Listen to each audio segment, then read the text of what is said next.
Amen. Sa matahong ambahanon, una sa tanan na Happy Mother's Day sa tagsa-tagsa. Tapuson, I will try nga madali ining aton nga mensahe siningaga. Kag may second part kay kapit pa Mother's Day subong.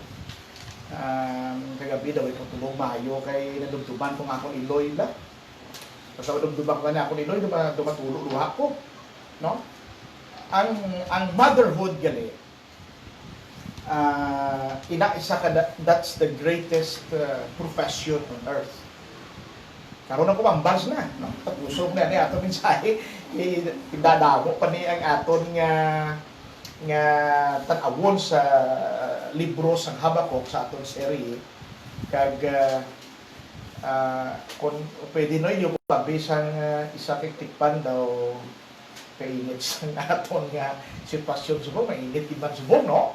Kag ati among diga yung kana ay man nga magluab dali aton karon, no?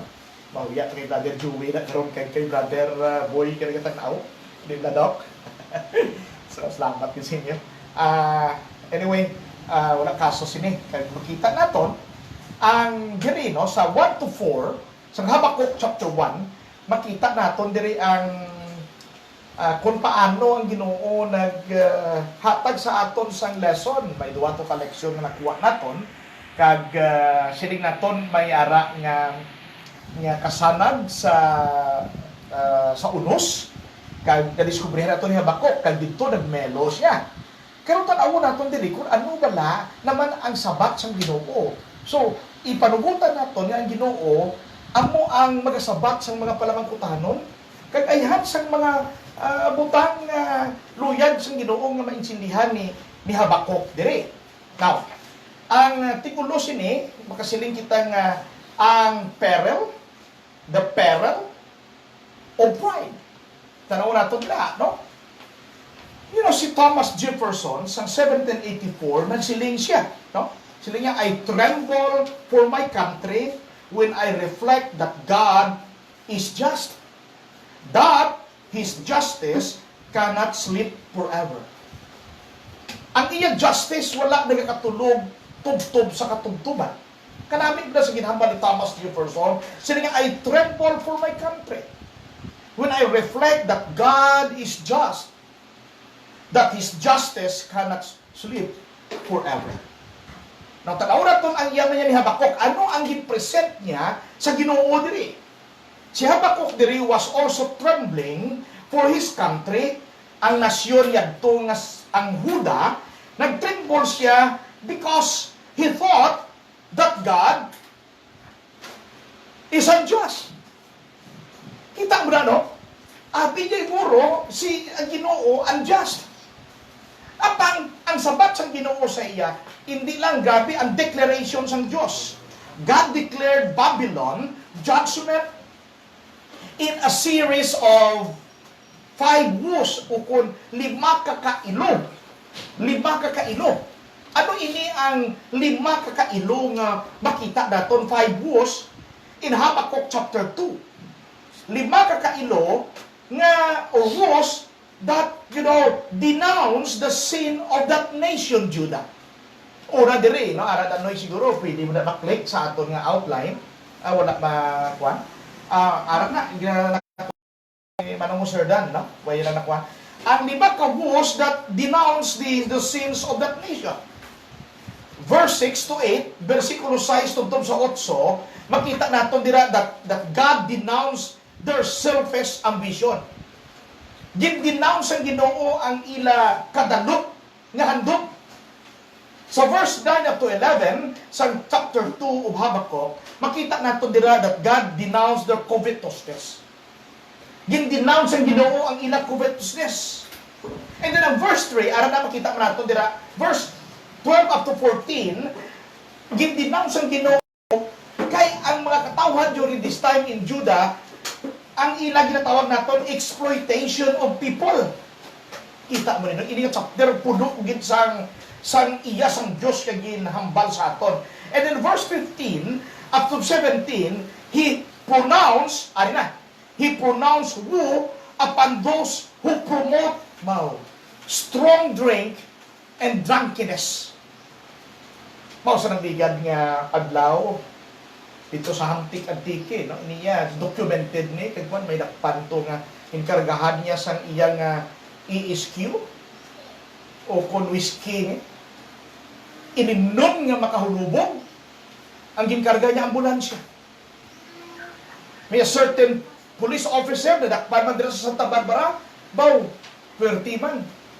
Baka hulubog man ilim nun ang unod sang iya sa lakyan. 30 kabakses. Nga may, ginadilian na balasubong. No, kabay pa tayo, dilian na lang ni kasta nga matapos ang aton nga kwan. Nga COVID gini, kung matapos gini man eh. Kanamo lang, no? Sang mga butang nga daw, hindi na itong mainsinin. Ganit nakiling sang Ginoo, kailo ka mo. And He pronounced woe upon those who promote strong drink and drunkenness. Now, in chapter 2, Habakuk, sa verse 18 at 20, yung denouncement sa Ginoo, those who were involved, yari naman, in idolatry, pride, and yun ang muna lang wala kita sa may ginapabugal dire, no? Isa mamisinterpretar kita, ang tao makamisinterpret din sa tao, no? Nga tikalo na yung si Amoni, tikalo na yung si San Sinuna. Hindi, we can only be proud of the person of the Lord Jesus Christ. Gali ka may amo, ikaw sina, gali ka bless ka sa Ginoo, you are deserve of that.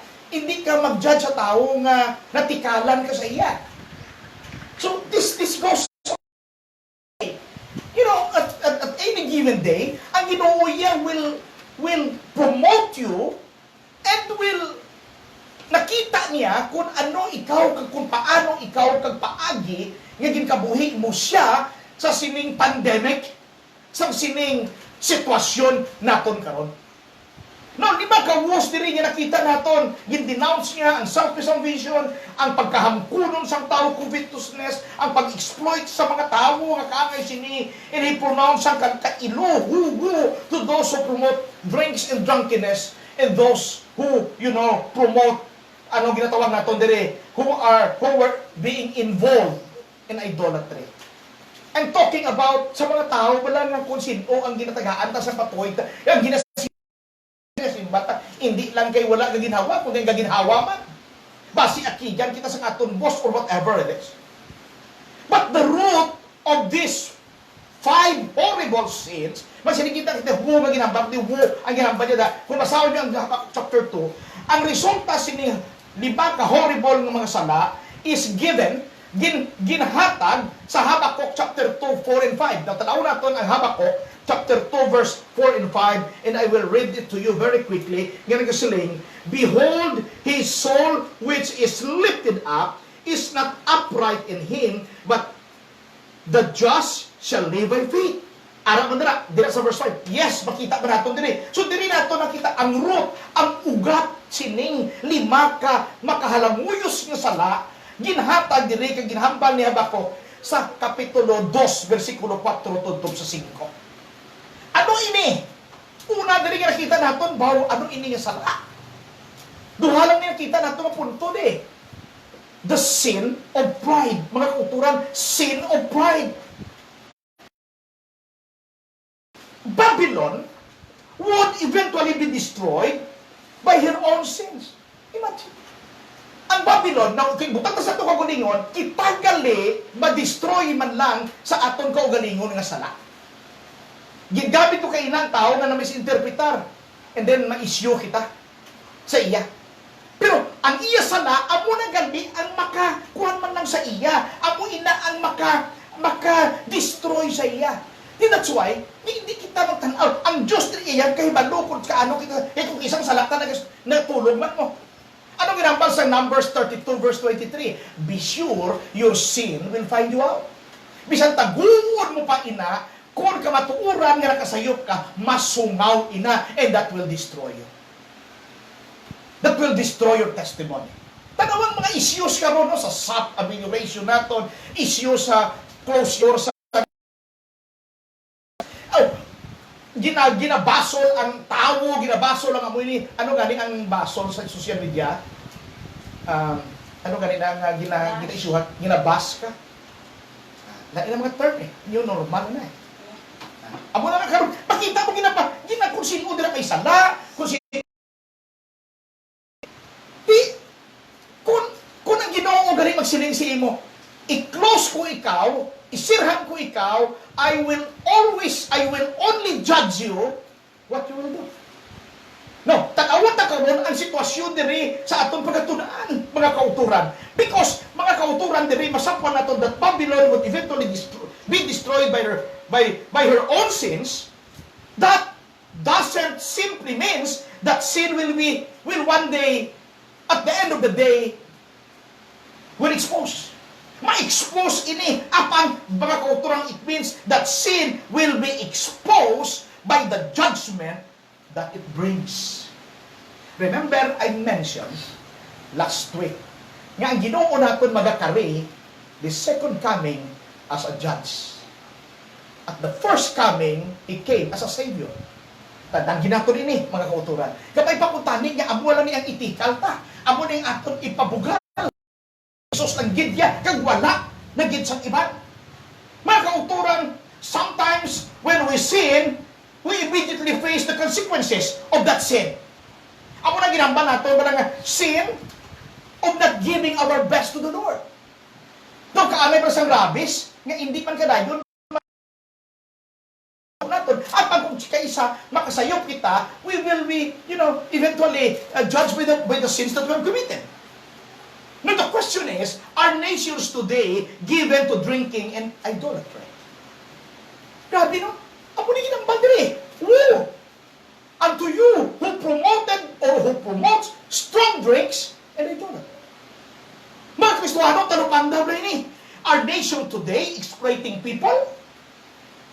Ang mga nasyon balas karon nag-exploit sa mga tao? Nagapamintaha sa mga tao? Doon mo? May tutuya nga ang isang kapitan niya, duha ka bilog kabataan niya, tagaan niya man siyang tagpila din sa aton niya man. Sa Manila yan, dahil sobrang 8,000.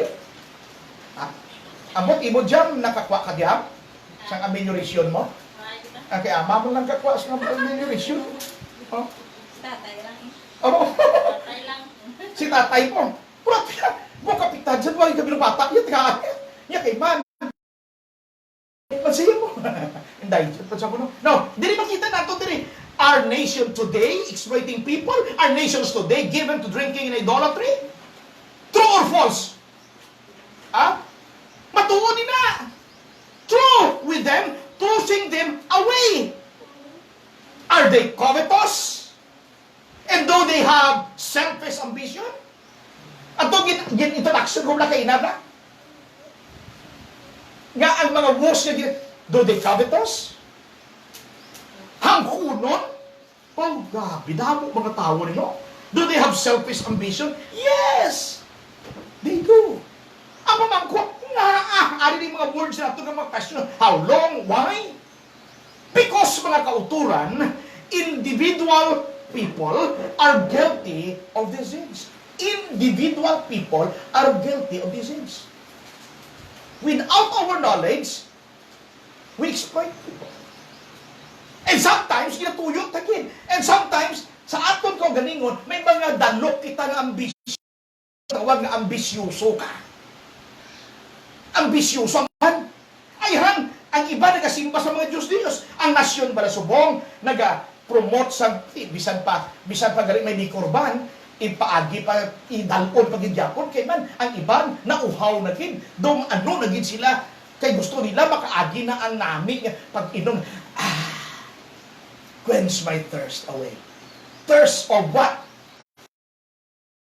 Kung ano, kaya nung ginahaman sa pulos ng Diyos. If you and I practice this, since ini nga mga sala will destroy us. Will destroy you. Kita ba na no? Selfish ambition, exploitation of people, drinking and idolatry. Makita natin nila, ini mga-destroy sa aton mga kauturan. Ano ginambal sa verse 2, chapter 2, verse 4 and 5? The sin of pride. You know why? Number 1, pride pops up. Some Christians grow, some Christians just well. Ang iba ng mga Kristohanon, nagatubo man, pero ang iba ng mga Kristohanon, okay lang. Yung okay lang kami diyan. balaan na galing. Kung hindi na kami mahalin na kami They just siling sa iba niya, some Christians grow, some Christians just well. And small people, when they get proud, think they are very big. Listen to this. Ang iba ng mga tao, gagmay ng mga tao, hunang-huna nila, dako sila, kaya nga, bugal. They are just swollen. That's why sila kung ang magdamay ng mga tao, when they get proud, think they are very big. They are just swollen. Pride has a way of puffing us up and giving us of false estimate of how big we are. False estimate of how big we are. Kinabang mga tao nga nagabantay lang sa sayop sang iban. Oy, mga utod, maluoy man ka mo. Nagkaserbisyo ka sa Ginoo, hindi na. Basi makubid ka. Hindi na lang magbantay sang salak sang iban. Just do what God wants you to do. Huwag subong niya, no time for this. Why na taga ition sa pagkaon sa ba? Gusto na ko tani magkaon sa rich more. Rich more. Why lang di? Gusto ko magtanaw sa isa ka tao na nagatukar sang turotot, ano ba yun? Saks. Nga nagkaon ka sang crackers. Order ka lang siya para damo ininit nga mutang sino, bisang puti-puti na lang binit. Hindi na! Now it's the time to cooperate or to lift up one another for one reason, only to glorify and honor the Lord. Amo gali ini mga kauturan. Now, amo ini gali ang bugal mga kauturan. Amo gali ini nakita naton sa aton kabuhi, giving us a false estimate of how big we are. Now, character, not reputation, it is what makes a person great. Character, not reputation, is what makes a person great. Binaton kung may maayon taga-reputasyon sa mga tao, pumayon na. Pero kumusta ang karakter mo? You know why? God looketh on the inside. Man looketh on the outside. Makita si payo ka, pero gali ang karakter mo, ang imo gali kinaugali, hindi nagdi. You are still in your natural man. You are still on your old nature. Siling sa Ginoo, woo! Ang tuyo. I'm not saying that. Ang Ginoo nagambal sa makaturan sa Judah. Pride pops up, and pride twists us. But it means he is not straight. Tawag mayo mag-twist sa sugilanon. Mayo mag-issue. Pero wala ka na sa ginahimo. Amo na guro sila nila, no? Amo na sila nila, thinkers are doer. Gina-twist nila.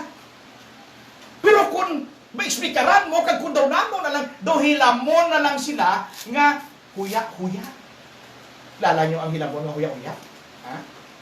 Do you know grass which is shy-shy? Kung sa English pa, shy-shy, huya-huya. Dakipot na dayon kay man. Nahuya sila po galingon. Pride twists us up. Pride has a way of setting its own standard. Character, not reputation, it's what makes a person great. Ang pride gali has a way in setting its own standard. Ako yung mahimo sa standard kung kulingon ko. Wala yan yung tanaw ang standard. Kaluyag sa Ginoo nga matapos siya kabuhi.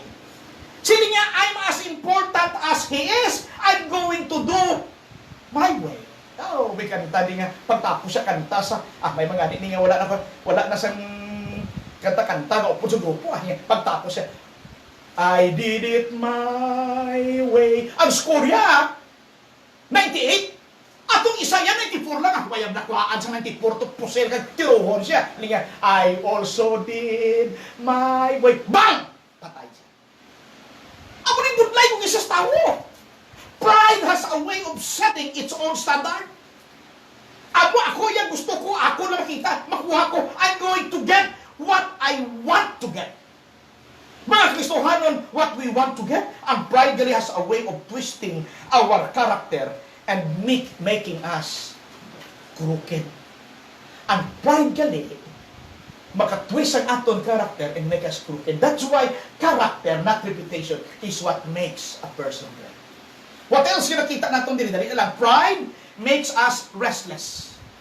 Not only pride pops up, not only pride twists us, and then number 3, pride makes us restless. Verse 5, sa Habakkuk chapter 2, verse 5. Kung imo tanawon literally, it means he is never at rest because he is drunk with pride. Sabi. Hindi siya at rest because nahubog siya sa bugal. Now listen. I-compare natin ang bugalon nga tawo sa isa kahubog nga tawo sa liquor o kung sa whiskey. Let us compare the proud man to a drunken man. A drunken man thinks he is strong. He can fight anybody. Oh, grabe. Basta kung may agwa di pataranta ng ibo nga tiyan, grabe mo, makusog ka, kung isabra ka di sa tumba. He thinks that he can fight anybody. Because he really doesn't have control of his thinking. Amo gali ini, wala ka na nagakontrol sa imo thinking. At tulad niya, ang sunod sa aton tiyan, amo na to gali ang nagakontrol sa imo thinking, sa imo paguna-una, mga kautulan. A drunken man will have a false joy, a false sense of achievement, and a person drunk with pride, however, is restless. Insaktogin ang pulong sang Ginoo sa versikulo 5 sang Habakkuk chapter 2. Pride makes us restless. A false sense of what? Wow! Achievement. Abi ya bro, kung nahubog siya, ma-achieve niya ng tanan nga mabutang sa kanya kalibutan. No. Mga kauturan, kung imo talupang doon, there is no peace in pride. Do you know why? Pride brings competition.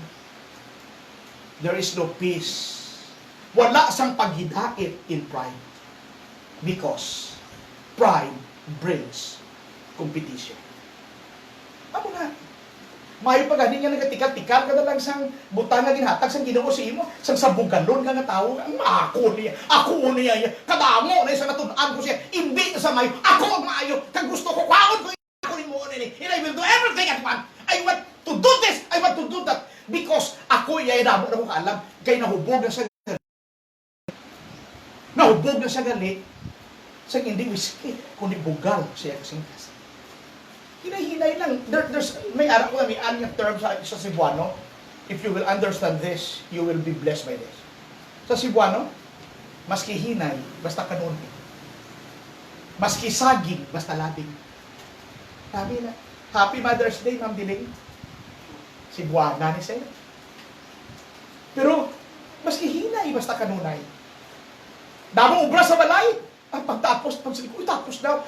Ginhinay-hinayan. Mga kauturan mo ini, ang drunken man will have a false joy, a false sense of achievement. A person drunk with pride, however, is restless. Because there is no peace in pride. Because pride brings competition. Mga Kristohanon, in this time of pandemic, we do not have time to compete with each other. We have all the time to cooperate with one another. Not being, but by cooperating. Ang mga ini mga Kristohanon atong tarukan ko. Now, I would like to turn our Bibles in the New Testament sa Luke chapter 9 verse 46 up to 47. Pwede mo na start sa pakwan. Sini sa mga disciples sa Luke chapter 9 verse 46 up to verse 47. Sini, then there arose reasoning among them which is of them should be the greatest. Who among us is the greatest in the kingdom of heaven? Verse 47. Tanaw natin ang verse 47. And Jesus, perceiving the thought of their heart, that a child is set him by him. 48. Arik taho. Arik sabat ni Jesus sa mga disciples yan. Kaya they are arguing eh. They want to be somebody when they were nobody. They want to tell people nga sila ang greatest. Nga mga disciples because, upod kong Ginoo. Bisan, sigbita ka ito, ipaupod mo sa imo, ayhan nga, elder da sa simbahan mo da nga, nagatudlo da, kunano da. Pero, wala man siya galit, nagway ka man galit nagtubo, you just well, makita natin dali. Ano sila niya? And said unto them, whosoever shall receive this child in my name, receiveth me, and whosoever shall receive me, receiveth him that sent me. For he that is less among you, the same shall be great. Ano ko no? Hindi ba sila feeble-minded? Hindi man sila kadolabhang ilang utok. Apang mga kauturan, they arguing with each another. They argue with one another and question the Lord who among us is the greatest in the kingdom of heaven. Apang ginkuha sang Ginoo in Luke chapter 9, ginkuha sang Diyos, ginbutang sa sabak yan yung bata. Kag siling, they are the greatest in the kingdom of heaven. Ang matahong mga kauturan is this, sa aton kabuhi, sa aton kaugalingon, the problem of the disciples, arguing over one another, arguing who was the greatest. Listen, ginpanami ko ini ang akon ihambal sa siling kation kasi siling, you're measuring yourself by the wrong standard. Ano ganing bugalo? Sets her own standard. Kung pop-up ka, kung bugadon ka, ikaw mismo nag-set sa imo standard. Ako'y dako. Gali kay naghabok ka lang. Ano dali makita natin dali? Ang si Jesus nagsiling, you're measuring yourself by the wrong standard. That yourself next to a child. Wow. Ang aton gali tan-aw naton atong achievements. Hindi lang kamatayon, gimension yung kamatayon sa verse 5, that is always out to claim someone. Ang nasyon Juda, mga kauturan, weren't satisfied of what they had. Ito kabudlay. Kung hindi ka ba satisfied, kung nyara sa iyo. Kung ikaw nag-compete permi, why ka nag-cooperate?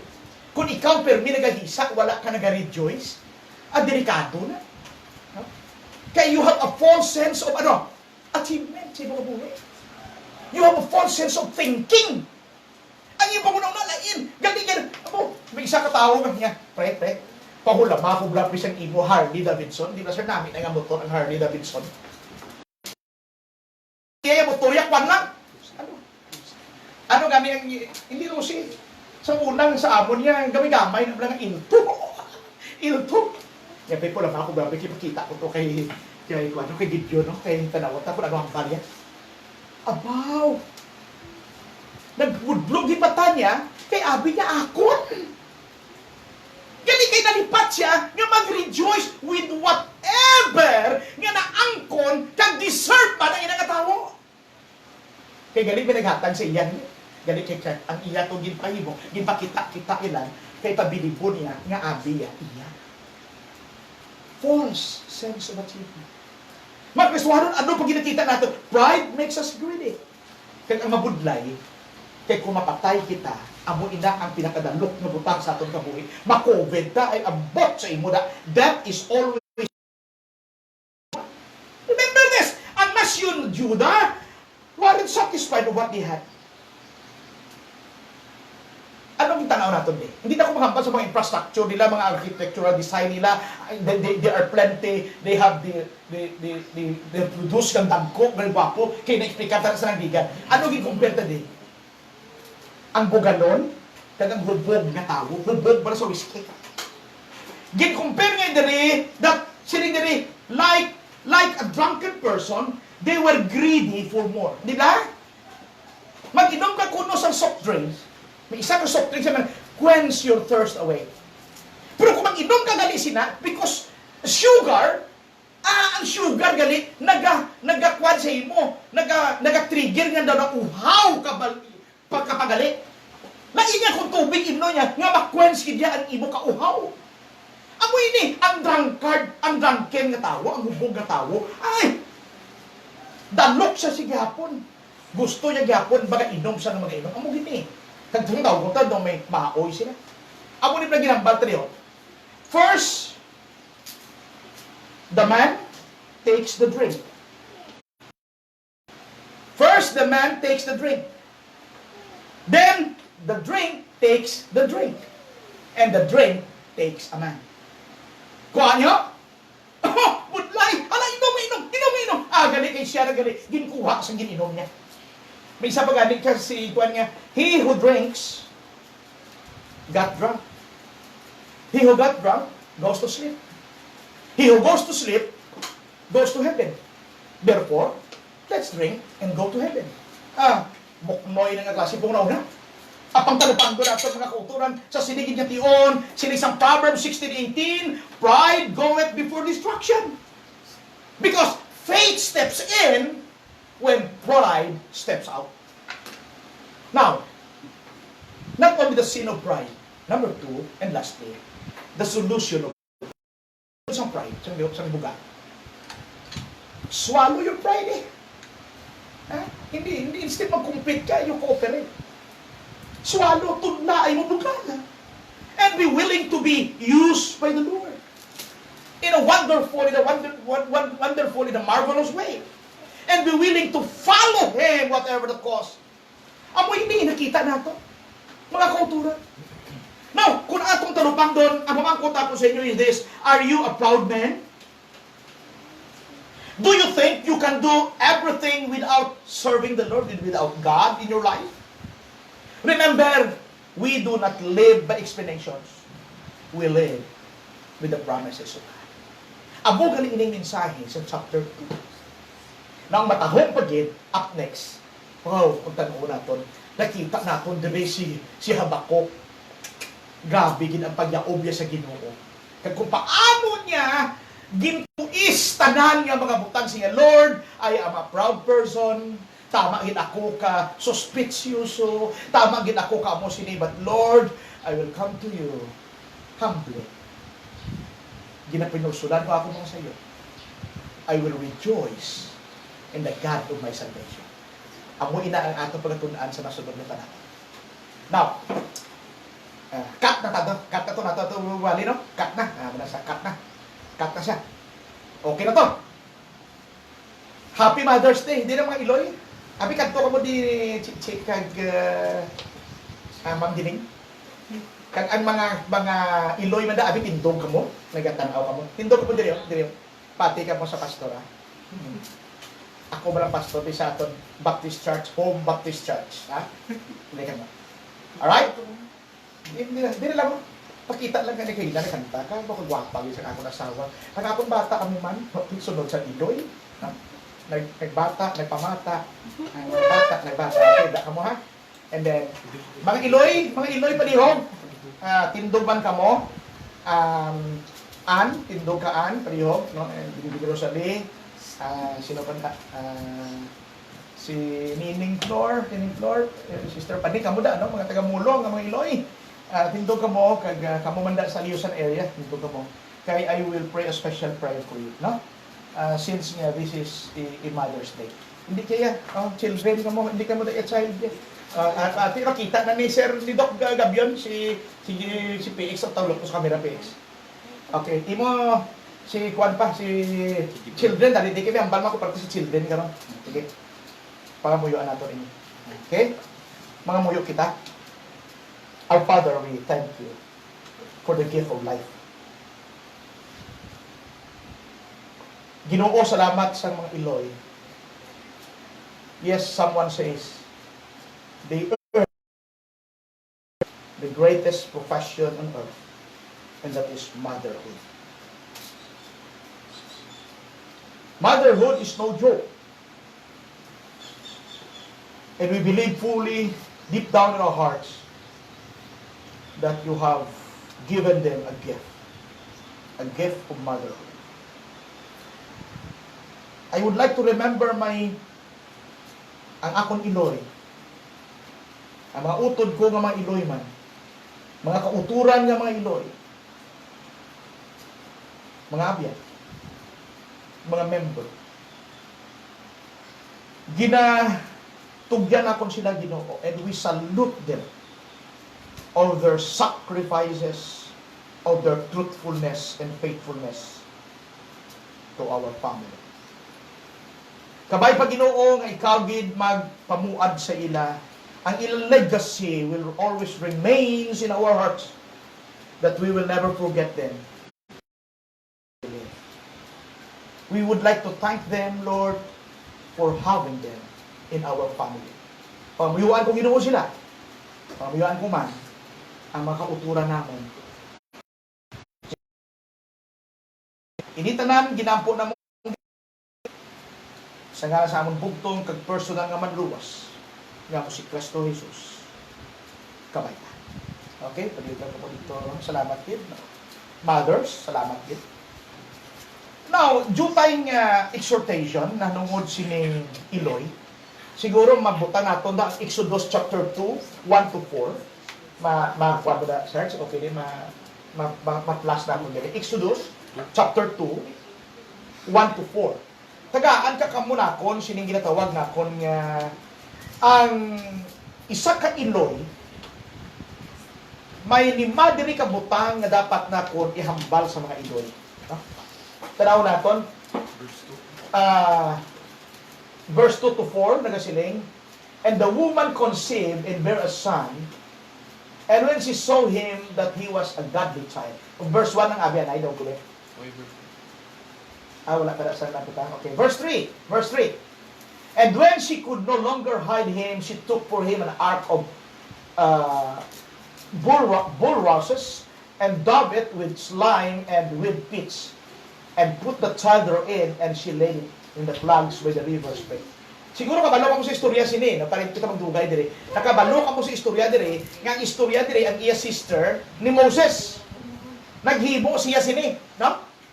Istorya niya. Kung basahon nyo ang Exodus chapter 2, makita mo dira ang istorya ni Moses. Nga ginano siya. Baga nato na, pangutaw-utaw siya sa river. Kaya anong rason? Tungod kay masave siya sa kaakig sa hari. Pag-anato na mga kabataan na kubalusik. But, ang truth kinakita na ako diri ni Makabilong is this. Sinig nila sa verse 1, sa Exodus chapter 2 verse 1, mother or mothers with a godly background. You know, siling sang mga psychologist, o kung siling sang mga, not psychologist, mga, ganin nagapabata, ganit tawag sa ila naman?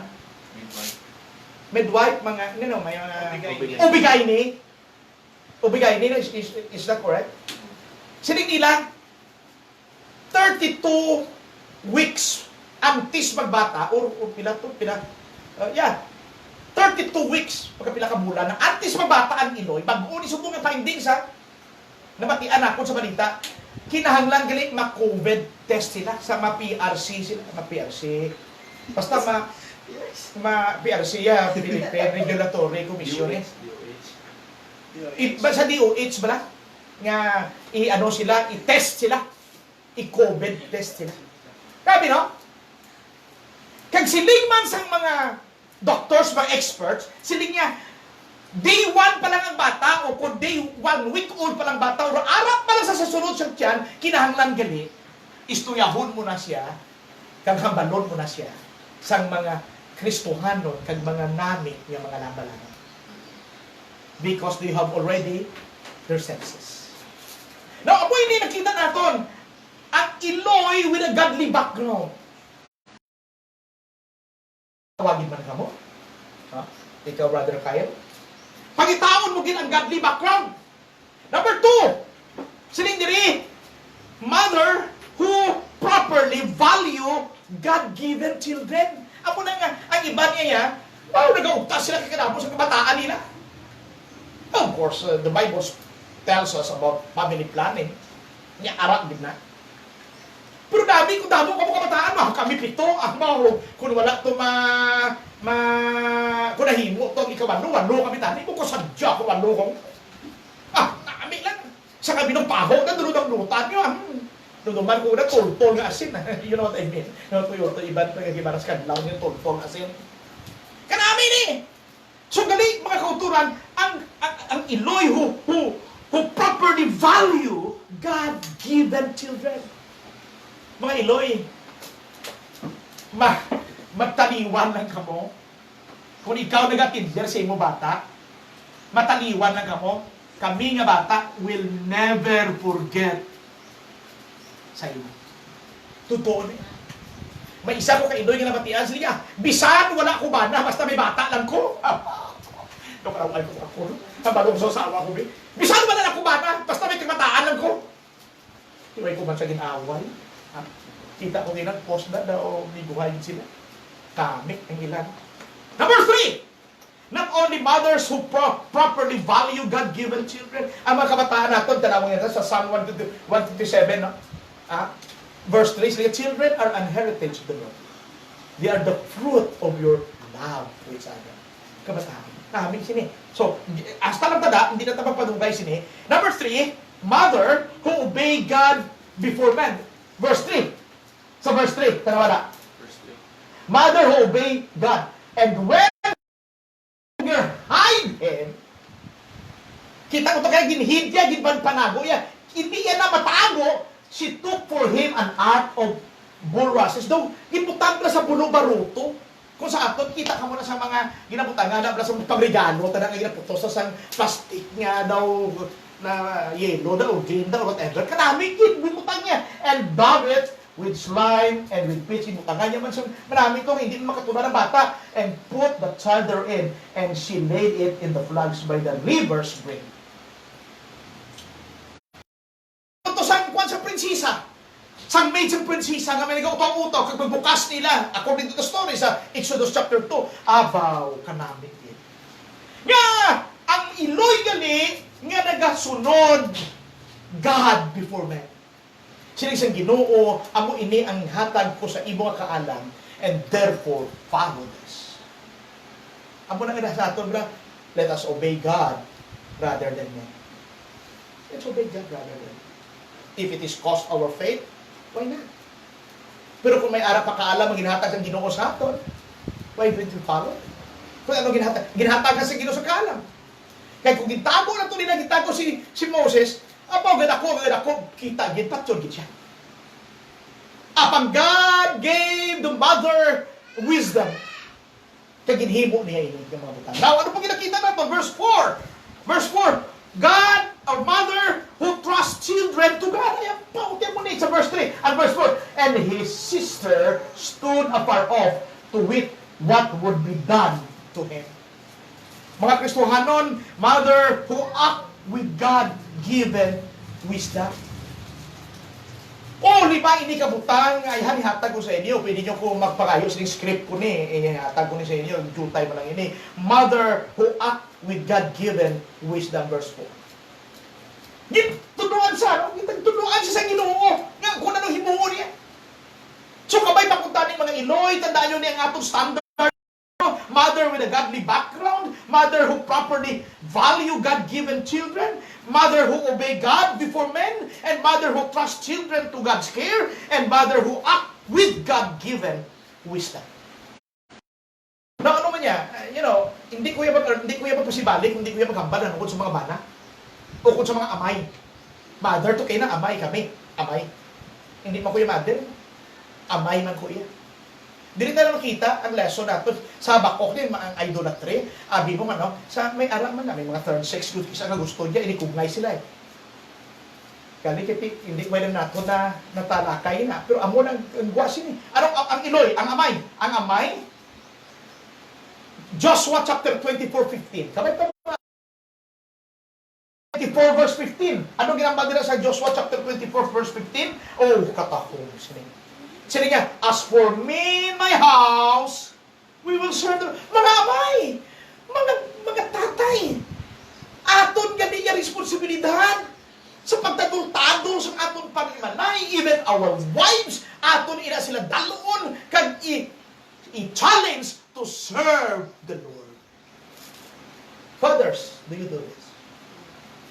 This is a challenge.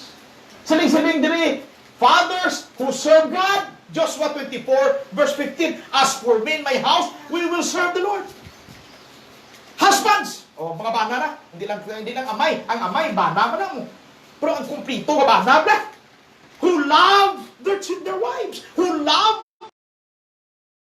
Ako na lang, magkasal kita. Batian na. Husbands, love your wives. Wives, submit to your husband as if hindi ini siparar. This is what we call nagaglue to each other. If you submit your husband, automatically you love your husband. But husband, love your wife. Wala mo na sila ginpangasawa nga sa putihon. Ginpangasawa mo na sa... They are like just, sa Proverbs 31, they are just like a gemels in your life. Kabay pa? Brother Tinoy? Brother Boy? Kabay pa? Amoy ni bungo na ito. Husbands. And then sa mga kabataan naman, mga kabataan, no? Kabataan, ara ka mo na, upod ka mo, isa pamilya ni mo.